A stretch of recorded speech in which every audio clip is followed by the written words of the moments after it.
All right, so I'm sure you guys have already heard, but Carrie Champion, she's an ESPN reporter who works for SportsCenter.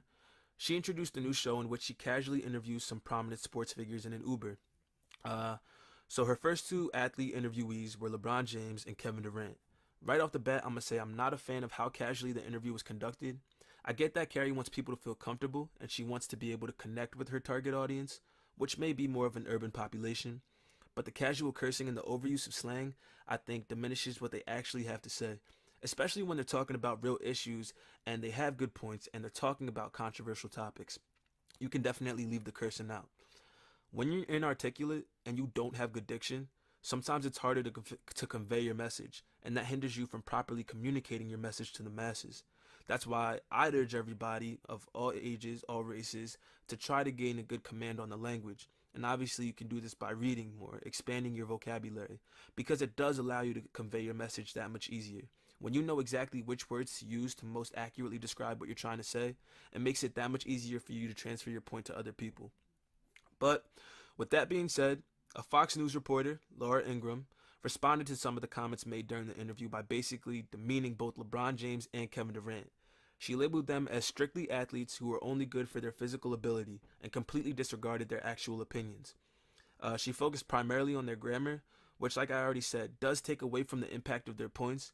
But Laura Ingraham is smart enough to look past grammar and really try to dissect the messages that they were trying to send. And those messages dealt with, one, the expected standard of office, and two, the newfound fear and division within our nation. If you didn't understand the points in their terms, I'll gladly break it down for you. LeBron James said that there's a certain standard that is set for office, and it should be met. Basic standards and expectations, like maybe avoiding the use of profanity and vulgarity in speech, showing compassion and understanding for all Americans, and things along those lines. And LeBron was saying that with Trump in office, and you remember, this is political views aside, political parties aside. I'm not talking about how I feel about the president politically. Everyone's entitled to their own opinion on that.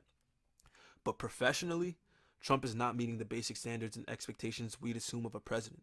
Thus, that creates a second point, which is the fear among people who feel discriminated against or who hold the office to a high, respectable, and professional standard.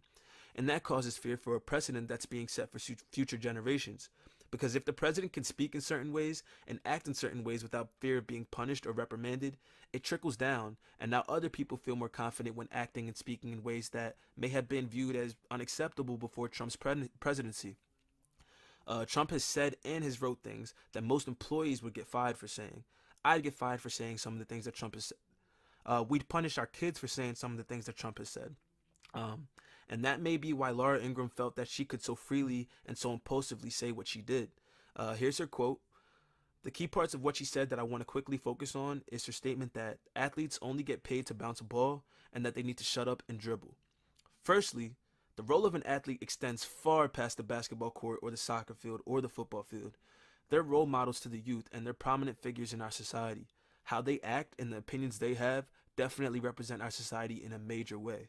LeBron James is probably the most widely known sports figure, and when he has something to say or he acts in certain ways, the whole world is watching and listening. So their physical abilities are not all they're good for. In addition to that, and I know a lot of you guys are going to be like, oh, here we go, pulling the race card, but her statements did have racial connotations and undertones that have been exemplified from generations past. I know she said that shut up and do your profession is a phrase that she's been using all her career, and that may be true. But when you limit a black person only to their physical worth, it is a reminder that of times where black people were told not to have an opinion, not to try to gain knowledge on any subjects, but rather do what they're told and complete their physical duties. Majority of the NBA owners are white, and NFL owners are all white. So when Laura Ingraham says that they get paid to bounce a ball, there are suggestions and implications of a system in which black people could not speak on the issues, but rather had to do what they were told. I won't call her a racist, but I do believe that her comments were impulsive and insensitive.